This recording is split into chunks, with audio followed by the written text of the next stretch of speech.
أعوذ بالله من الشيطان الرجيم بسم الله الرحمن الرحیم۔ سورہ کا نام سورہ السجدہ ہے۔ اس نام کی دو صورتیں ہیں قرآن مجید میں، ایک 24ویں پارے میں ہے اور یہ سورہ 21ویں پارے میں ہے۔ ان دونوں میں فرق یوں کیا جاتا ہے، اس سورہ کی ابتدا الف لام میم سے ہوئی ہے، لہذا اس سورہ کا نام الف لام میم سجدہ ہے، اور جو 24ویں پارے میں سورہ سجدہ ہے اس کی ابتدا ہا میم سے شروع ہوتی ہے، لہذا اس کا نام ہا میم سجدہ رکھا گیا ہے۔ اس کا نام الف لام میم السجدہ ہے، اس کا نام ہا میم السجدہ۔ مکی صورت ہے یہ، اور اس میں بھی کیونکہ مکہ کے ابتدائی دور کی سورہ ہے، اس میں بھی کفار مکہ کے اعتراضات توحید پہ، رسالت پہ، آخرت پہ اور ان کے جوابات اللہ تعالیٰ نے دیے۔ الف لام میم حروف مقطعات میں سے ہے، جن کا مفہوم اللہ تعالیٰ ہی بہتر جانتے ہیں۔ تنزیل الکتاب، تنزیل نازل شدہ ہے، الکتاب یہ کتاب مراد ہے قرآن مجید، لا ریب فیہ، لا ریب نہیں ہے شک، فی ہے اس قرآن میں، من رب العالمین یہ تنزیل کے ساتھ جڑا ہوا ہے لفظ، تنزیل من رب العالمین، نازل کردہ ہے یہ کتاب رب العالمین کی طرف سے، لا ریب فیہ اس کتاب میں کوئی شک نہیں، یعنی یہ کتاب نبی صلی اللہ علیہ وسلم نے خود نہیں گھڑی۔ کتاب سورہ کی ابتدا یا آغاز جو ہے وہ براہ راست ان کے اعتراض کے جواب سے کیا گیا ہے۔ تم لوگ یہ کہتے ہو کہ اس کتاب کو نبی صلی اللہ علیہ وسلم نے تصنیف کیا ہے، نبی صلی اللہ علیہ وسلم نے گڑھا ہے، اللہ تعالیٰ نے براہ راست اس کا جواب دیا، تنزیل الکتاب من رب العالمین لا ریب فیہ، اس بات میں قطعاً کوئی شک ہی نہیں کہ یہ کتاب اللہ کی نازل کردہ ہے۔ اس کتاب میں اس بارے میں کوئی شک نہیں کہ یہ کتاب اللہ تعالیٰ ہی کی نازل کردہ ہے، کسی آدمی کی تصنیف کی ہوئی کتاب نہیں ہے یہ۔ آگے پھر ان کے اعتراض کا اللہ تعالیٰ نے ذکر فرمایا، ام یقولون، ام کیا، یقولون یہ لوگ کہتے ہیں، افترا، افترا کون سا فعل ہے؟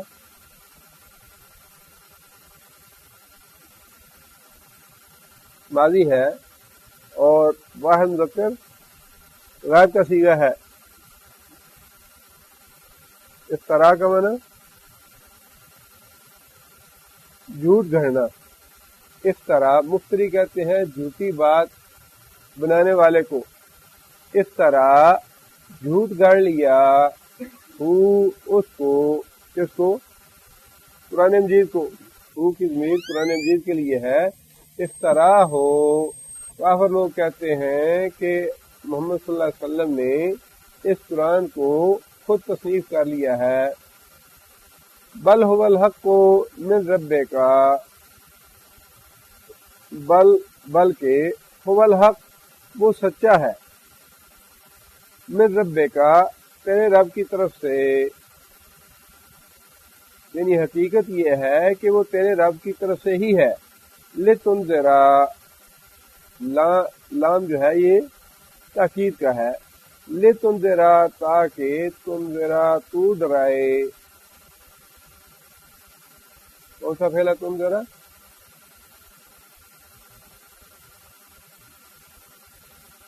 گزارا ہے، اور واحد مذکر حاضر کا صیغہ ہے، تنذرا تو مخاطب ہے، مراد ہے نبی صلی اللہ علیہ وسلم، تاکہ تو ڈرائے، قومن اس قوم کو، ان لوگوں کو، ما اتاہم من نذیر، ما کون سا ہے یہاں پہ؟ نافیہ ہے، نہیں، عطا آیا، ہم ان کے پاس، من نذیر ڈرانے والوں میں سے، من قبل کا تو اس سے پہلے، لعلہم یہتدون، لعل شاید کہ وہ کافر یا مشرک یہتدون وہ ہدایت پا جائیں۔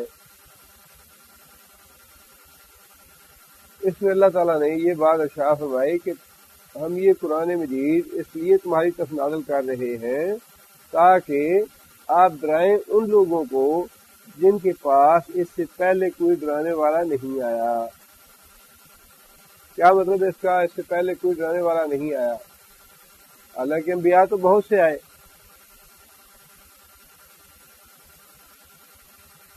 حضرت ابراہیم علیہ السلام کے بعد حجاز کے علاقے میں صرف ایک نبی آئے۔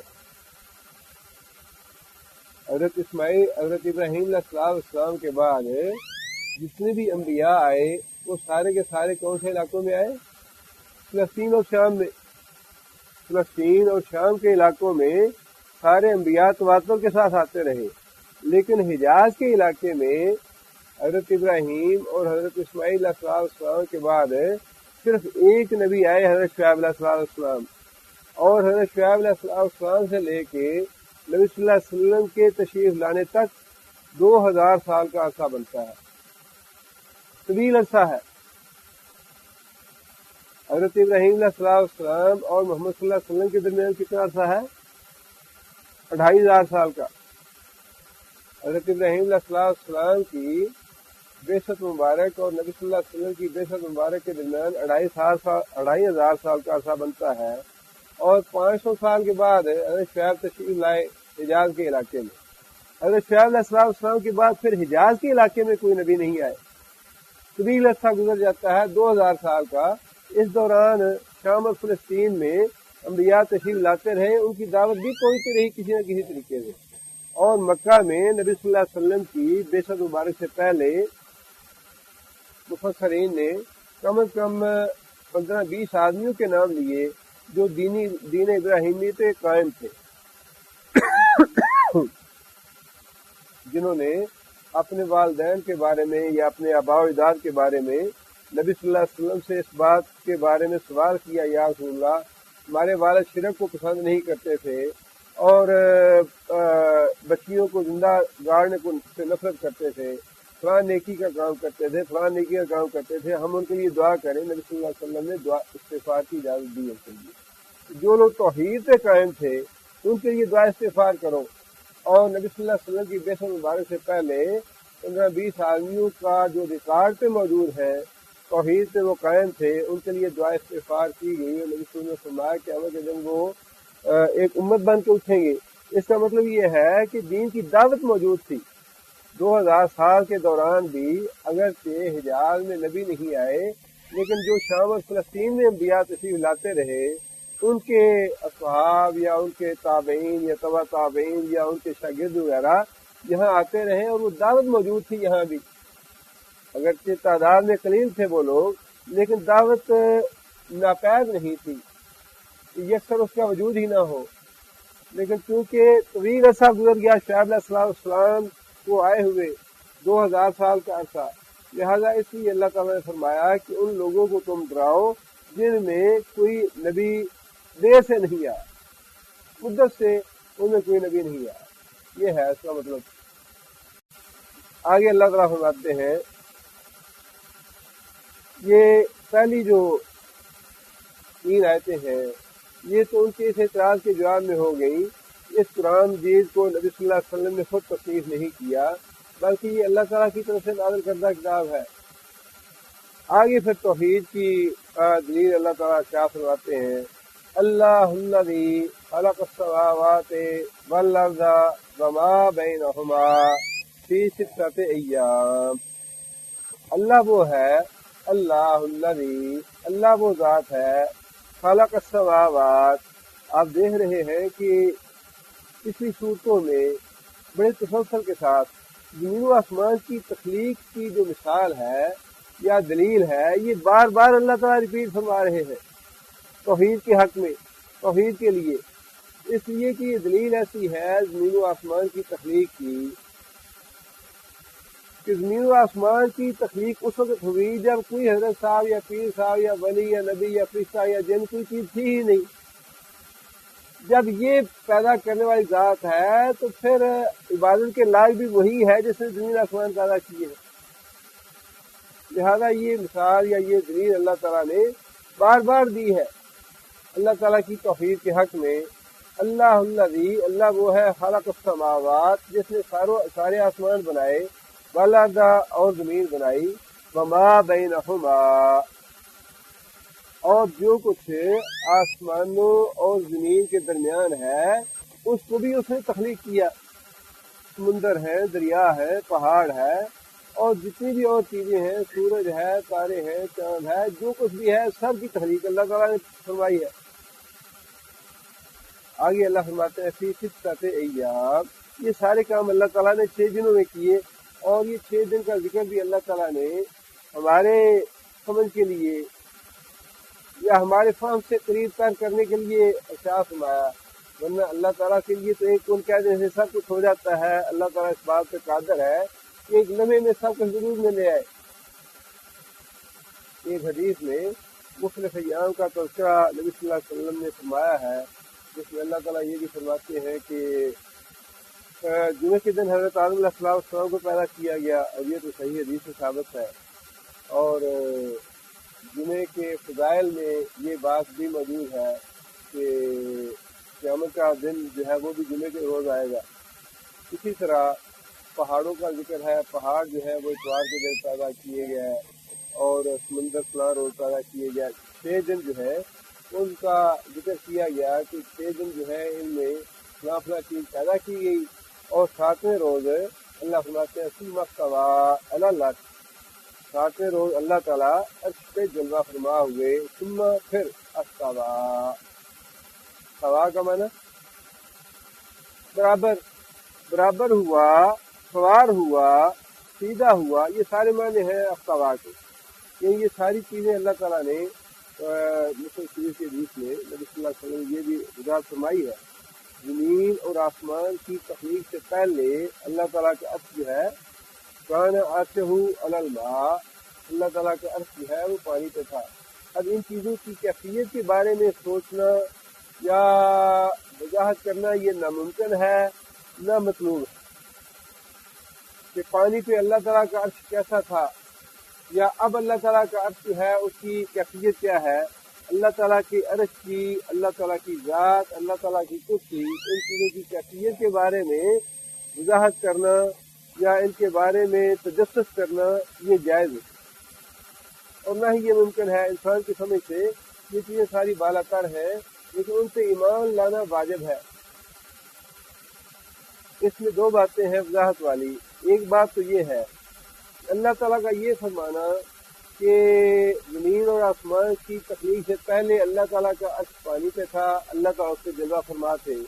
جب زمین آسمان اللہ تعالیٰ نے پیدا کر دیے، عرش جو ہے یہ 7ویں آسمان سے اوپر سدرۃ المنتہا ہے، اور سدرۃ المنتہا سے بھی اوپر، جس کے اوپر کوئی چیز نہیں، اللہ تعالیٰ کا عرش ہے۔ اب 2 چیزیں جو ہیں یہ الگ الگ ہیں جن کا ذکر ہوا قرآن مجید میں۔ واسع کرسی السماوات والارض، اللہ تعالیٰ کی کرسی زمین اور آسمان کو گھیرے میں لیے ہوئے ہے۔ اب وہ کرسی کتنی بڑی ہے، کس شکل کی ہے، یا اس کا استعمال کیسے ہے، یہ اللہ بہتر جانتے ہیں۔ اس کی حیت اور کیفیت کے بارے میں نہ کسی کو علم ہے، اور نہ ہی اس کے بارے میں تجسس کرنے کی اجازت ہے۔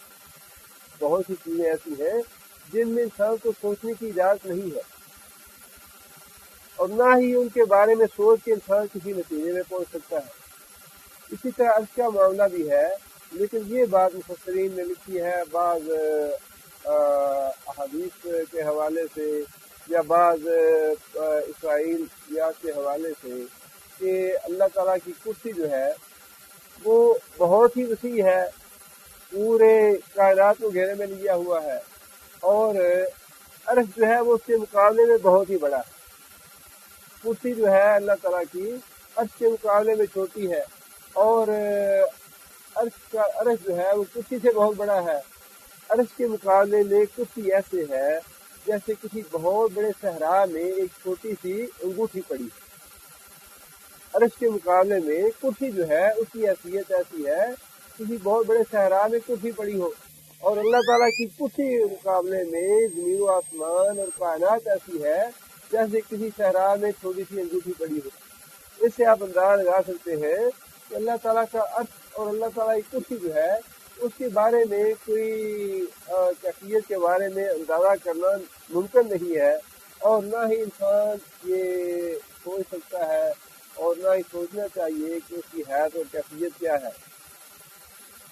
دوسری بات جو بڑی اہم ہے جس کا تعلق عقیدے کے ساتھ ہے وہ یہ ہے کہ اللہ تعالیٰ کی ذات ہر جگہ موجود نہیں۔ آج تک کتابوں میں، دسویں کتابوں میں لکھنے والے بھی جاہل اور استاد پڑھانے والے بھی جاہل، اور آج تک عموماً تصور یہی کیا جاتا ہے کہ اللہ ہر جگہ موجود ہے، اللہ کی ذات ہر جگہ موجود ہے، اور کتابوں میں بھی یہی لکھا ہوتا ہے اللہ ہر جگہ موجود ہے، اور وہاں سے پڑھنے والے پڑھانے والے سب یہی سمجھتے ہیں کہ اللہ ہر جگہ موجود ہے کا مطلب یہ ہے کہ اللہ کی ذات ہر جگہ موجود ہے، اور اس سے اتنا بڑا فتنہ پیدا ہوا، شرک کا اتنا بڑا دروازہ کھلا کہ پورا ایک گروہ مسلمانوں کا جو ہے وہ اسی عقیدے پہ آج تک قائم ہے جس عقیدے پہ یہودی قائم تھے، جس عقیدے پہ عیسائی قائم تھے، جس عقیدے پہ ہندو قائم تھے، جس عقیدے پہ بدھ مت قائم ہے۔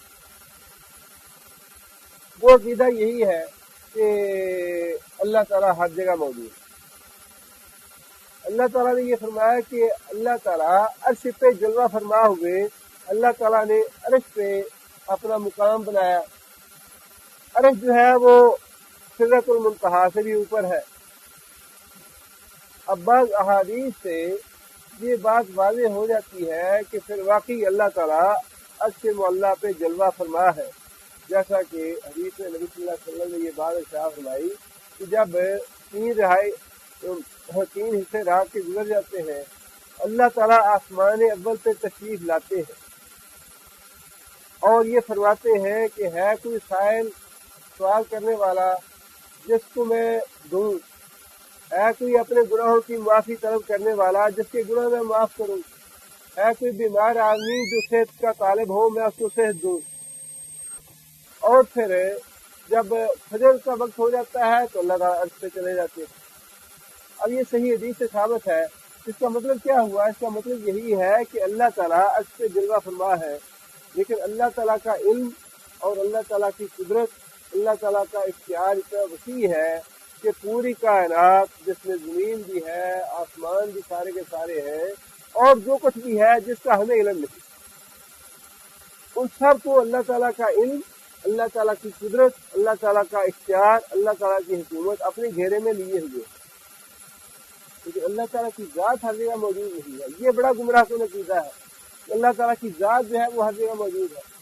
یہ عقیدہ ہے، پہلے یہی عقیدہ جو تھا یہودیوں کا تھا کہ عزیر جو ہے وہ اللہ تعالیٰ کا جز ہے۔ بنیادی طور پہ جو عقیدہ آج کا صوفیاء کا ہے، کتابوں میں لکھا ہے، وہ یہ ہے کہ جب انسان ریاضت کرتا ہے عبادت میں، بہت زیادہ محنت اور مشقت کرتا ہے، تو انسان اس مقام پہ پہنچ جاتا ہے کہ اس کو ہر چیز میں اللہ نظر آتا ہے۔